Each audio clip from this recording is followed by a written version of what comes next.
Sebab kalau kita bicara mindset, mindset siapa ini? Banyak sekali mindset. Sebegitu banyak orang, sebegitu juga mindset yang ada. Apakah kita akan bicara mindset dari operator, supervisor, manager sampai BOD, ya juga susah juga barangkali. Dan bisa juga kita lihat mindset itu dari tiga penggolongan. Ada mindset dari pemerintah, itu yang saya tangkap apa yang disampaikan Ibu Lana. Ada mindset juga dari pelaku usaha tambang, dan saya tangkap juga hal yang bagus-bagus dari presentasinya Pak Fran. Dan ada mindset dari akademisi. Nah, jadi apa yang saya mau coba sampaikan, ini sekedar beberapa mindset dari para akademisi, ya.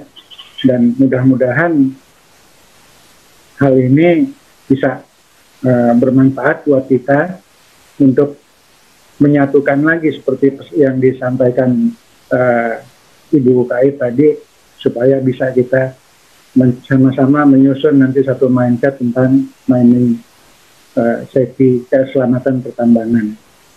Dan tentunya sangat disadari bahwa kalau kita melihat mindset dari akademisi, itu juga nggak bisa semuanya saya eksplor, tapi hanya beberapa, dan coba pada akhirnya kita lihat kira-kira apa yang bisa kita manfaatkan dari mindset dari para akademisi yang ada. Jadi mungkin itu yang akan saya sampaikan. Dan kalau kita bicara mengenai mindset ini, hal yang akan saya sampaikan juga bukan hal-hal yang sifatnya normatif, harusnya begini loh mindset, tidak, tapi merupakan satu deskripsi. Oh, ini loh ada mindset seperti ini yang mungkin akan bermanfaat bagi kita.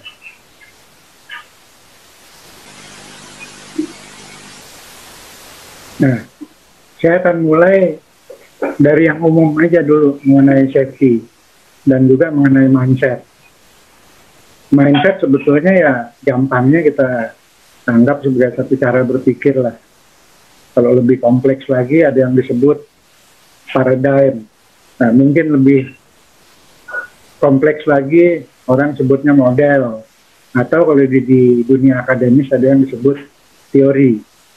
Jadi mohon maaf kalau nanti bahasa kita tercampur-campur, tapi paling enggak kesemuanya ini menunjukkan bagaimana cara berpikir kita terhadap sesuatu, terutama masalah safety. Kalau saya ambil secara umum, ya dari kamus, itu safety katanya satu keadaan kita selamat dari berbagai hal yang menyebabkan kita luka, ya, sampai pada loss. Ini katanya pengertian ini sudah tampil pada abad ke-14.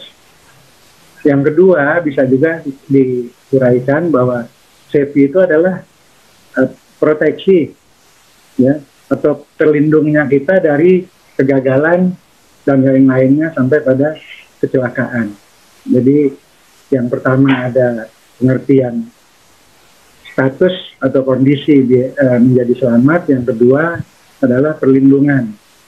Tapi kalau kita lihat di Wikipedia, ya, artinya yang terakhir, ini juga tahun lalu saya kutip, ya, sebelum tanggal 1 tahun 2021, itu jelas disampaikan bahwa itu satu keadaan selamat, ya, terlindungi dari hal-hal yang kita nggak inginkan.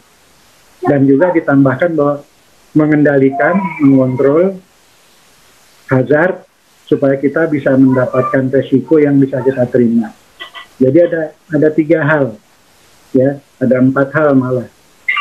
Satu keadaan, ada kecelakaan, kemudian ada proteksi, keterlindungan, dan juga ada hazard dan resiko. Jadi itu hal-hal yang nggak bisa kita lepaskan kalau kita bicara mengenai safety, ya, keselamatan. Kemudian kalau kita lihat sejarahnya dari awal-awalnya orang berpikir tentang safety, itu sebetulnya dihadapi oleh dikotomi satu perbedaan pola pikir, ya, yang satu di sisi satu, yang satu di sisi lain. Ini karena sehari-hari kita selalu berhadapan dengan apa yang kita sebut keberhasilan maupun juga apa yang disebut kegagalan, yang memancing kita untuk berpikir apa sih yang menyebabkan ketidakberhasilan atau kegagalan, atau bagaimana sih seharusnya kita bisa berhasil. Jadi sebetulnya ada dua mindset, ya, di awal-awalnya itu yang didasari bagaimana kita menghilangkan yang negatif, dan yang kedua adalah bagaimana kita meningkatkan hal yang positif. Jadi sebetulnya ada dualisme kita memahami safety. Yang pertama, kita melihatnya bahwa safety itu kita terbebas dari hal-hal yang kita nggak inginkan. Di sisi lain, kita juga melihat bahwa ada suatu kondisi yang kita inginkan supaya kita berhasil. Bukan hanya hari ini, tetapi juga besok. Nah, ada pandangan dari beberapa ahli, mindset yang menghilangkan yang negatif ini itu timbul dari sifat reaktif dan protektif kita sebagai manusia. Sehingga kita berusaha untuk mencari penyebabnya, berusaha untuk mengurangi penyebabnya. Kemudian kita ukur itu sebagai sesuatu patokan. Yang kedua, yang menekankan yang positif, itu disebut atau didasari oleh mindset yang proaktif dan produktif.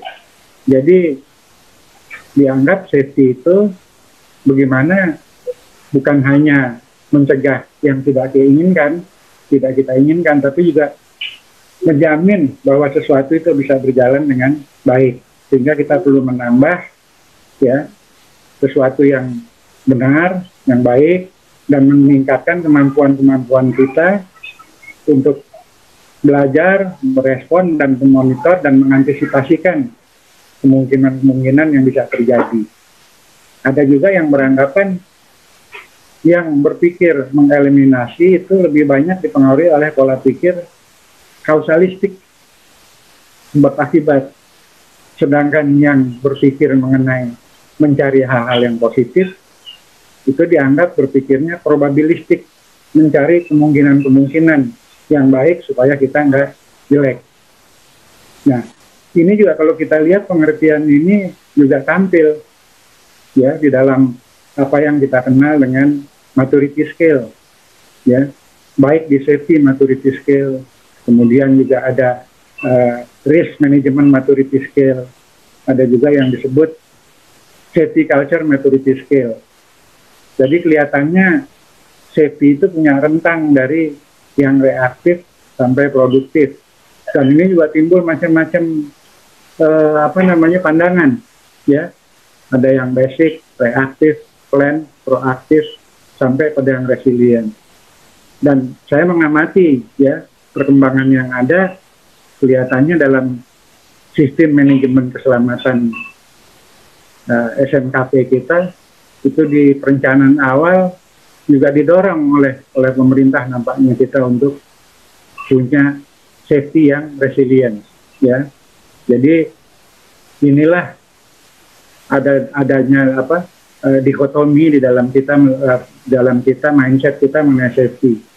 Jadi dua-duanya ya benar-benar aja, karena tujuan kita juga membahas ini bukan cari mana yang benar atau yang mana yang salah, tapi kita mencoba mengeksplornya untuk melihat atau menggunakannya pada situasi yang tepat.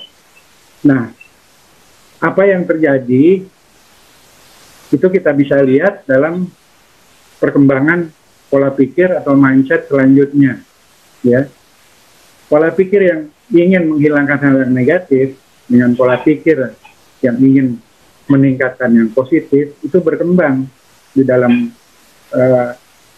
ilmu safety, dan ilmu safety itu juga macam-macam kan pandangannya. Ada yang mengembangkan model, teori, atau metode. Begitu juga di hal-hal yang menekankan hal yang positif. Dan ini bisa kita lihat dalam program-program yang ada di dunia pertambangan kita, ya. Sampai sekarang ini diterapkan. Kalau kita lihat di pola mindset yang mencoba pada sisi mengurangi sisi yang negatif, kita bisa lihat perkembangannya. Misalnya teori-teori tentang accident, mulai dari tahun 1930 sampai sekarang tahun 2020. Itu berapa banyak teori, berapa banyak model yang kita bisa amati. Dan juga berapa banyak metode-metode yang didasarkan teori tadi, metode investigasi, metode pencegahan, yang sebagian besar kalau saya amati diterapkan ini di dunia pertambangan.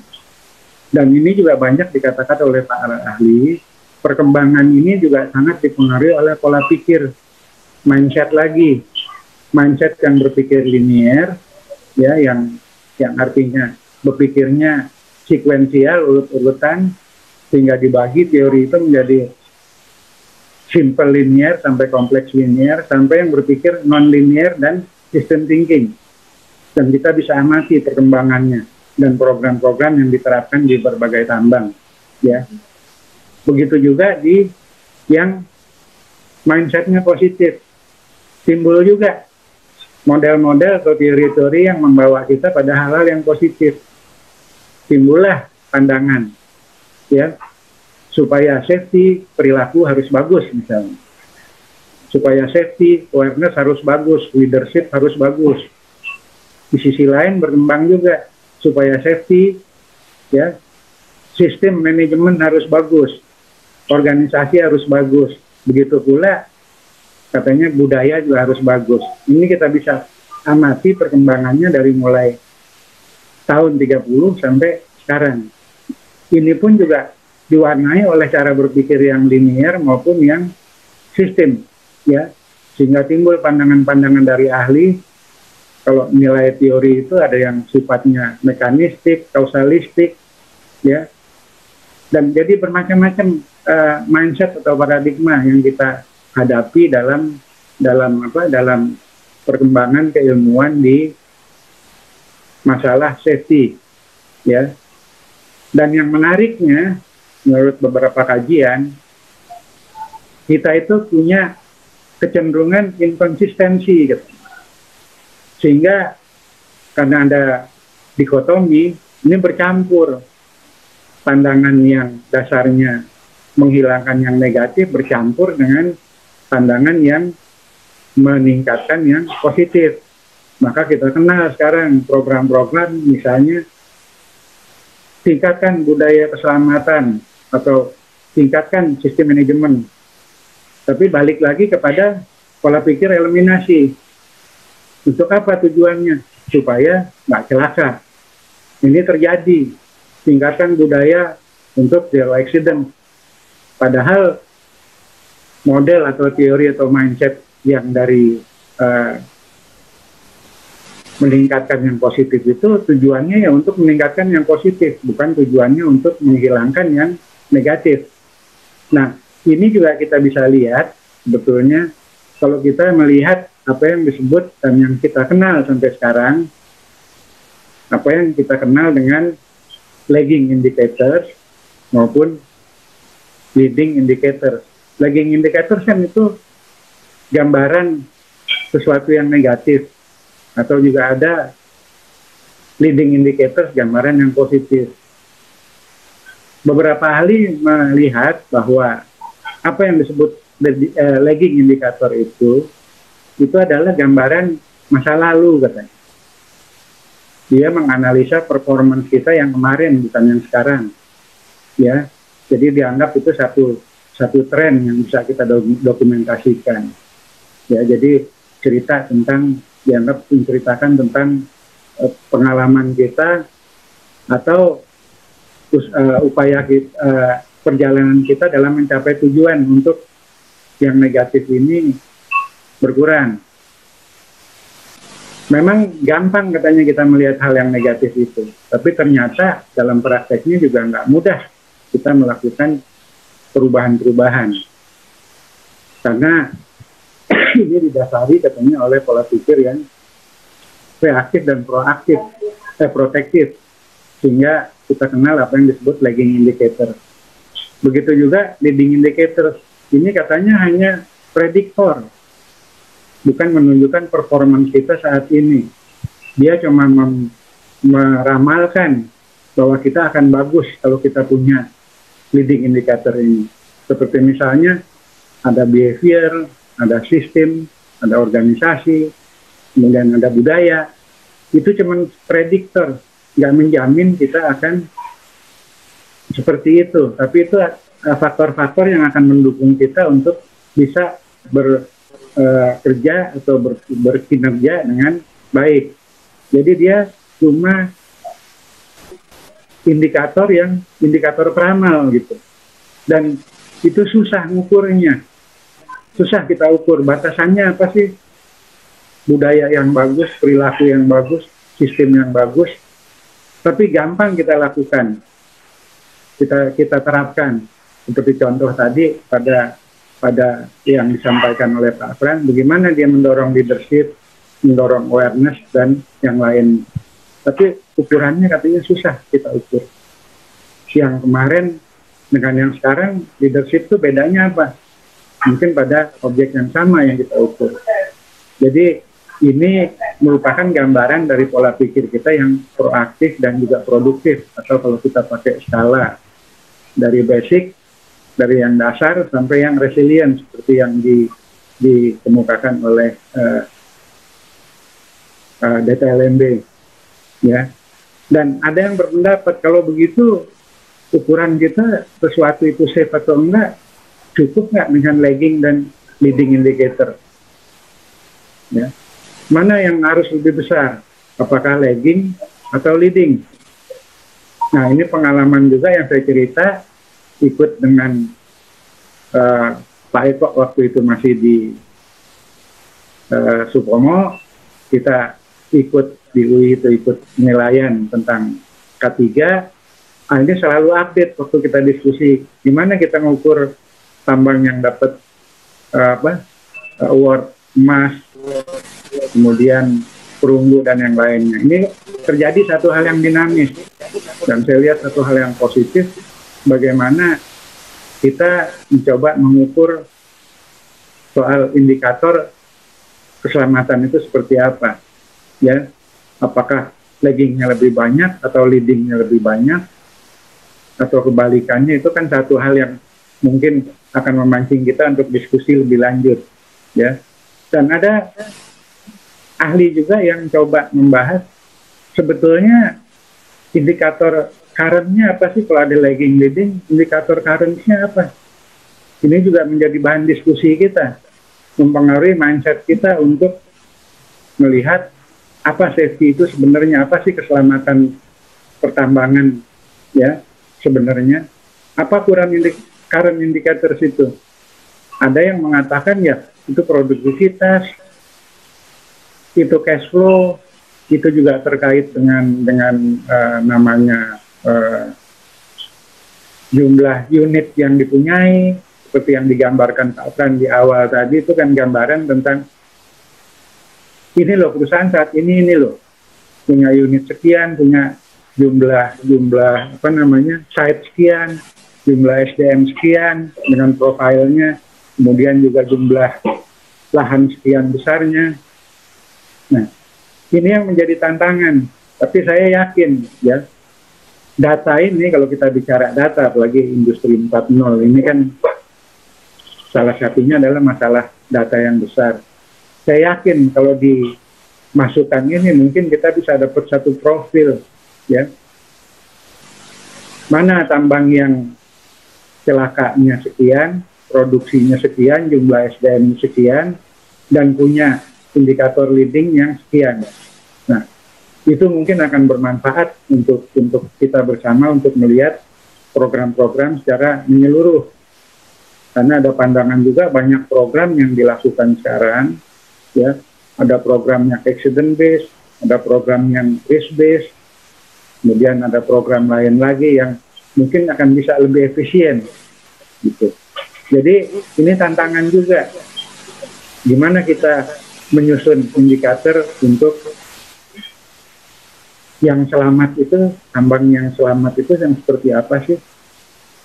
Nah, saya yakin ini datanya pasti ada ya di pemerintah ya, karena masalah safety kan juga nggak terkait, juga sangat terkait dengan masalah lain ya, seperti perizinannya, kemudian lingkungannya, dan alangkah bagusnya nanti kalau data-data ini bisa diolah, bisa kita simpulkan bukan hanya tren tapi juga jadi prediktor ya, bisa jadi analisis kita kemungkinan-kemungkinan yang bisa terjadi. Jadi kembali lagi kita dihadapkan pada dikotomi dalam berpikir mengenai safety ya. Kemudian kalau kita lihat lagi di awal tadi kita coba bahas mengenai istilah hazard dan risk, karena di samping keadaan safety itu kemudian juga suatu proteksi, kemudian juga kontrol. Yang dikontrol apa? Adalah hazard dan risk. Nah, ini timbul juga pandangan soal hazard dan risk. Berkembang sekali pandangan, ada yang fokusnya pada hazard, ada yang fokusnya juga pada risk. Kita bisa lihat di industri program-program yang hazard oriented dengan risk oriented. Tapi sementara ini kita berpikir bahwa banyak memang dalam industri yang nggak bisa dikendalikan, hazardnya malah berjalan dengan menggunakan bahan-bahan yang hazard, sehingga pola berpikirnya menjadi kalau begitu resikonya yang kita kendalikan, resiko yang acceptable, resiko yang bisa kita terima, kita hindari yang non-acceptable. Lalu resiko itu ada di mana? Resiko itu bisa kita tahu dari yang kemarin terjadi. Sesudah kejadian kita tahu ada resikonya. Bisa juga yang sekarang kita hadapi. Saat ini kita menghadapi pandemi. Itu resiko yang bisa kita lihat. Kemudian di depan seperti apa resikonya? Tadi disinggung juga oleh Ibu Kait dan juga Pak Frans, ya, ada volatility, ada uncertainty, kemudian ada disambiguity, ya, complexity, ya, dan yang lain-lainnya. Itu yang belum tahu. Jadi itu resiko-resiko yang kita hadapi di masa datang. Ya, jadi kalau begitu safety itu punya 3 hal yang perlu kita perhatikan menurut salah satu ahli ini, yaitu mengurangi hal yang tidak kita inginkan, kita mampu berespon bila ada situasi yang kita hadapi sekarang, dan kita juga mampu ya punya kemampuan untuk memprediksi masa depan. Dan tadi juga disinggung oleh Ibu Lana, ya, resiko ke depan itu yang harus kita pikirkan. Nah, 3 hal ini, dari 3 hal ini maka saya masuk pada salah satu ahli yang tadi juga banyak disebut oleh Ibu Kait, ya. Ahli ini namanya Eric Hollnagel, ya. Jadi katanya sebetulnya menurut dia ada 2 mindset di dalam safety itu. Mindset yang berorientasi safety itu harus menghilangkan kejadiannya. Jadi kejadian yang tidak keinginkan, fokusnya pada insiden, ya. Di sisi lain ada juga yang mindsetnya lebih ke depan, ya, melihat bagaimana kita seharusnya. Inilah yang timbul tadi kata-kata resilient, yang nanti mungkin kita bisa diskusikan kalau ada waktu, apa sih yang sebetulnya resilient itu. Dan ini juga dipakai saya lihat dalam SMKP, ya, poin 2 perencanaan awal itu kalau saya nggak salah ingat. Mohon maaf kalau saya nggak terlalu hafal mengenai regulasi yang ada. Jadi katanya safety itu punya 3 kemampuan: mengurangi hal-hal yang nggak boleh ada, kemampuan berespon terhadap situasi yang sekarang, dan kemampuan untuk melihat ke depan. Nah, ini perlu 3 kemampuan yang ada di kita. Kemampuan menginvestigasi accident dengan bagus, kemampuan emergency response dengan bagus, ya. Kemudian kemampuan membuat risk management yang bagus untuk melihat ke depan. Ya, jadi ada dua mindset ya. Nah, ini yang oleh si ahli disebut sebagai dengan istilah atau dilabel oleh dia, oleh Hollnagel sebagai istilah safety 1 dan safety 2. Nah, ini bukan dimaksudkan seperti dalam konteks sejarahan ada industri 1, industri 2, industri 3 dan 4, bukan. Tapi dia mencoba menggambarkan bahwa ada 2 mindset. Dan menurut dia selama ini kita katanya lebih banyak ke kiri. Makanya dia mengusulkan untuk lebih banyak ke kanan, to be resilient. Ya. Dan dalam kajiannya dia melihat ya, supaya kita betul-betul terbebas dari resiko yang kita tidak ingini, mindset kita tentang kecelakaan dengan mindset kita tentang resiko, gimana kita mengendalikan resiko, menganalisis resiko, itu dasarnya 2 hal yang berbeda.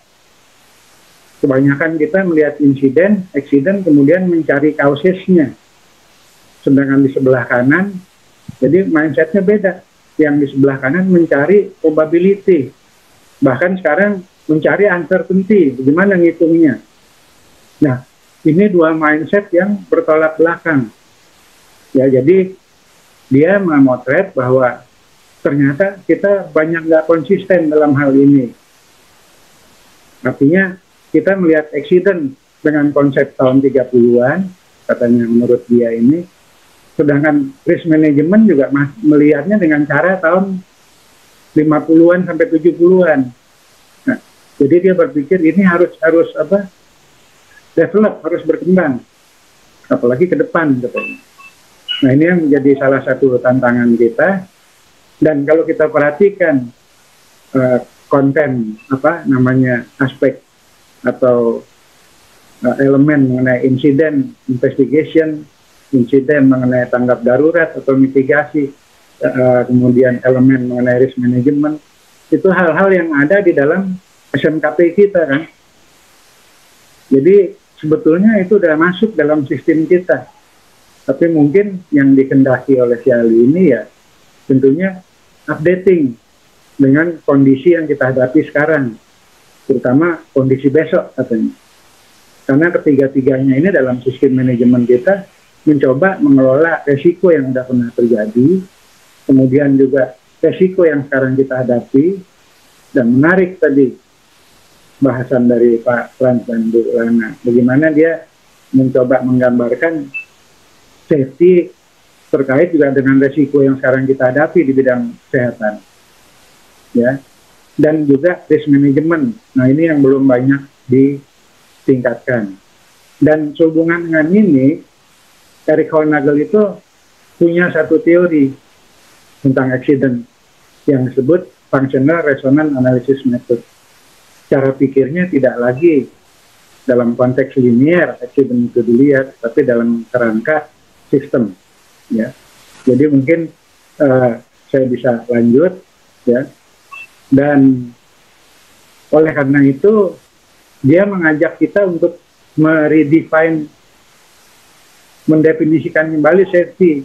Tentunya digambarkan lebih banyak yang ke positifnya, yang resilient, tanpa meninggalkan yang lama. Bagaimana kita melihat kecelakaan, tapi tentunya harus update. Apa caranya dia untuk kita bisa sampai pada situasi resilient dengan investigasi yang bagus, dengan tanggap darurat yang bagus, dan dengan risk management yang bagus? Ya, kita harus punya kemampuan belajar, karena ini fokusnya pada mindset, jadi harus belajar, kemudian harus bisa berespon, kemudian memonitor dan mengantisipasikan, ya. Dan ini juga kita bisa lihat dari hal yang digambarkan oleh ahli tadi. Ya, jadi resilience itu adalah satu kemampuan untuk belajar, terutama belajar dari resiko yang pernah kita alami, kemampuan untuk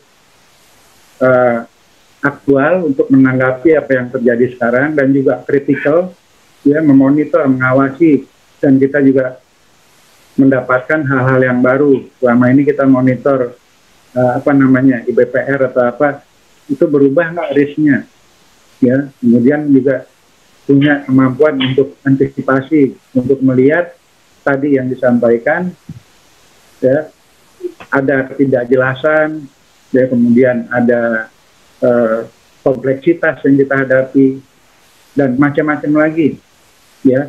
Belum lagi kalau kita lihat teknologi kategori teknologi dalam industri 4.0, macam-macam lagi itu. Jadi sangat kompleks sekali kalau kita bicara mengenai risk management. Jadi ada pergeseran mengenai pola pikir, mindset dari berpikir linier menjadi berpikir sistem.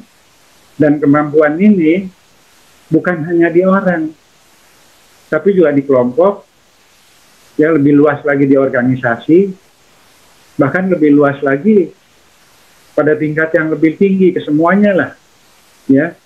Jadi bukan hanya di orang, tapi orang itu ada yang sendiri, ada yang berkelompok, ada lebih tinggi lagi dalam kawasan, dan ada lebih jauh lagi, misalnya negara, ya. Jadi mindset ini harus ada, katanya, bahwa kita harus mampu belajar, mampu berespon, dan mampu memonitor dan mengantisipasi. Dan kalau kita lihat dalam program juga banyak yang dilakukan poin-poin ini, bukan satu yang baru, tapi mungkin cara melihat dia nggak seperti cara melihat kita dalam melihat keselamatan. Ini dari satu orang. Ada juga ahli lain, ya, dari Sidney Dekker. Dia mencoba, ya, dia nulis beberapa buku, banyak sekali bukunya. Kalau Eric Van Adel juga banyak sekali bukunya, ya. Dia melihat bahwa safety itu nggak hanya kita fokuskan pada hilangnya accident, tapi juga safety itu harus digambarkan adanya kemampuan, ya, yang positif, yang untuk resilience, katanya. Nah, yang menarik kemudian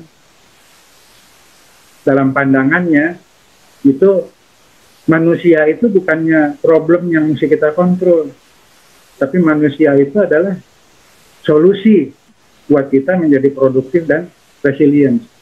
Nah, ini mindset yang berbeda sekali memang.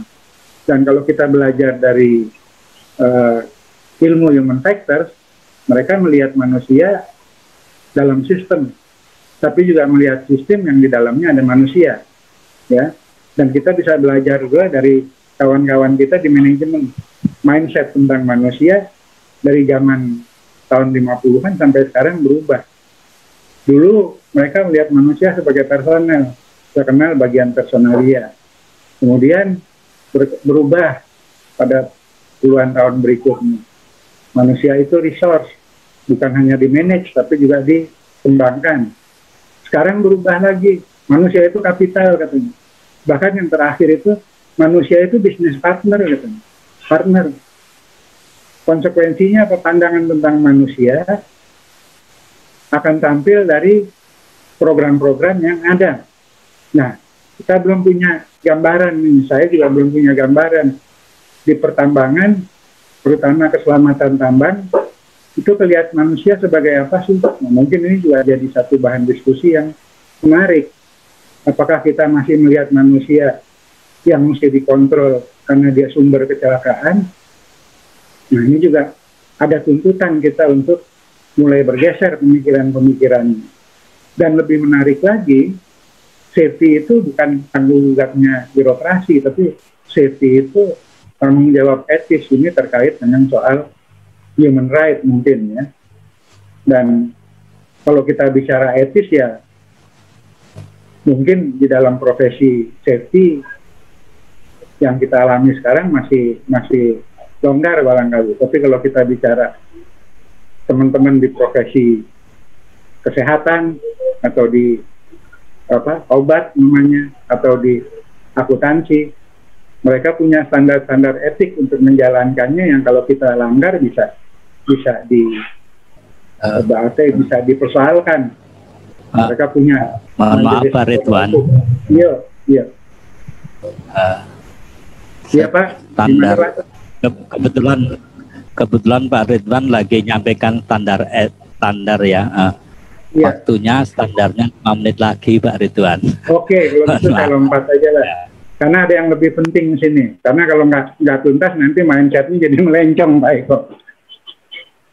Mudah-mudahan saya diberi waktu sedikit. Oke, saya lanjut aja. Oke.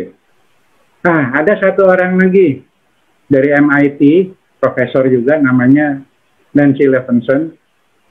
Dia melihat safety itu dalam kerangka sistem. Ya, sistem.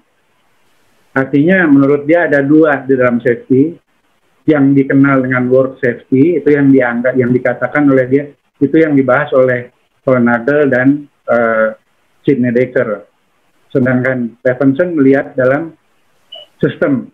Makanya kita kenal sistem safety. Dia punya pandangan lain. Kalau kita harus melihat, menganalisa harus punya teknik analisis dan model mengenai hazard dan risiko yang holistik. Karena kita hidup dalam satu socio-technical system. Dia mengusulkan ya apa yang disebut safety 3. Apa pandangannya mengenai safety? Ya mungkin saya nggak usah uraikan kali ya, karena waktu jauh sedikit, tapi kita bisa lihat di sini.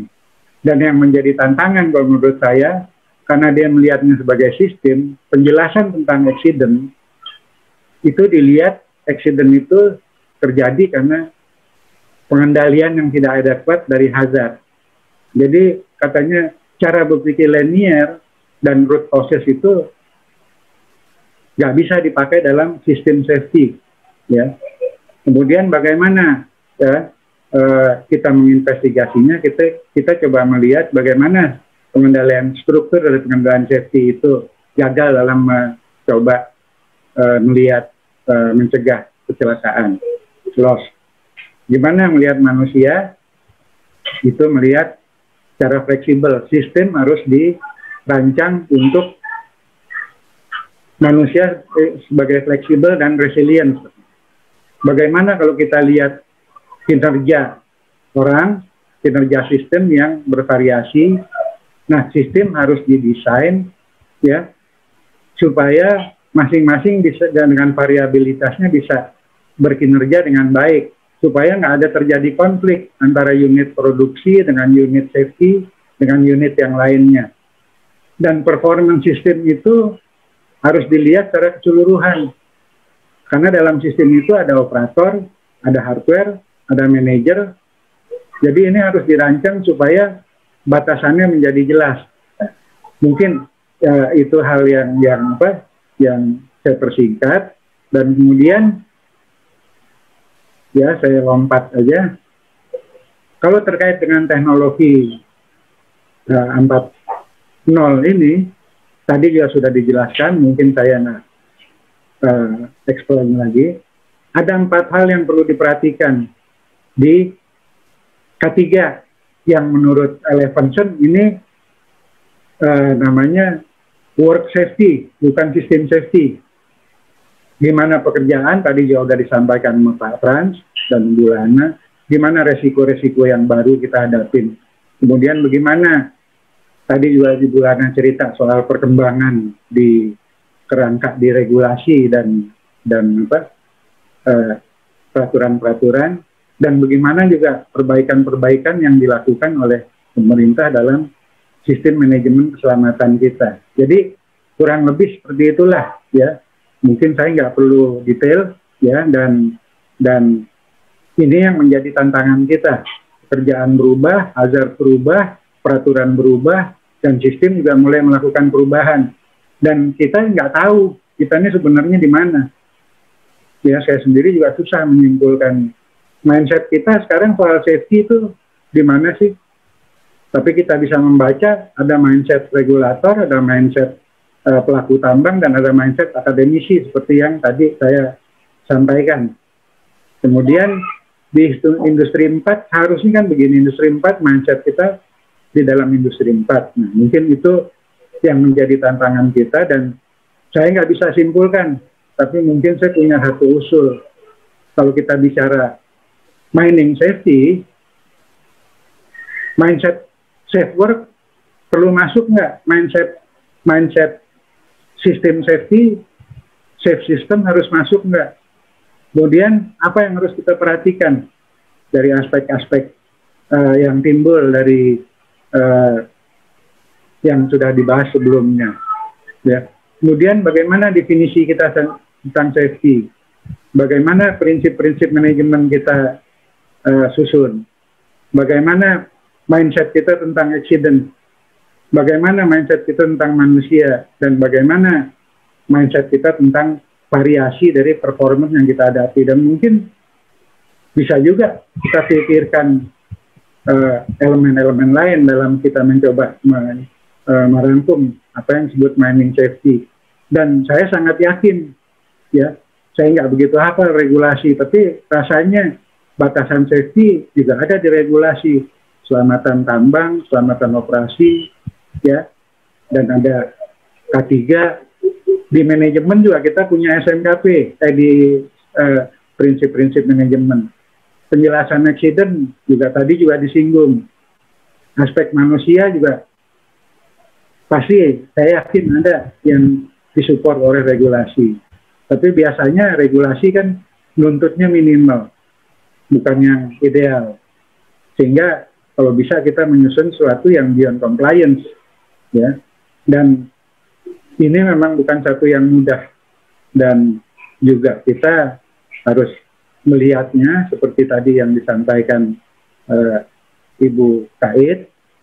Kita melihatnya sesuatunya harus secara keseluruhan, nggak bisa hanya dalam konteks safety is not alone. Dan saya yakin, ya, bahwa kita semua punya keinginan untuk merubah, ya, bukannya untuk bertahan, ya, tapi kita ingin untuk berubah. Dan kita juga sekarang dituntut, ya, dan punya kebutuhan yang tinggi untuk beradaptasi, terutama dalam situasi yang pandemi ini. Mungkin itu yang bisa saya sampaikan, dan mudah-mudahan dengan segala keterbatasan, karena hanya tiga akademisi yang saya bahas, sebetulnya masih banyak lagi, mudah-mudahan bisa bermanfaat. Terima kasih banyak Pak Eko. Wassalamualaikum warahmatullahi wabarakatuh.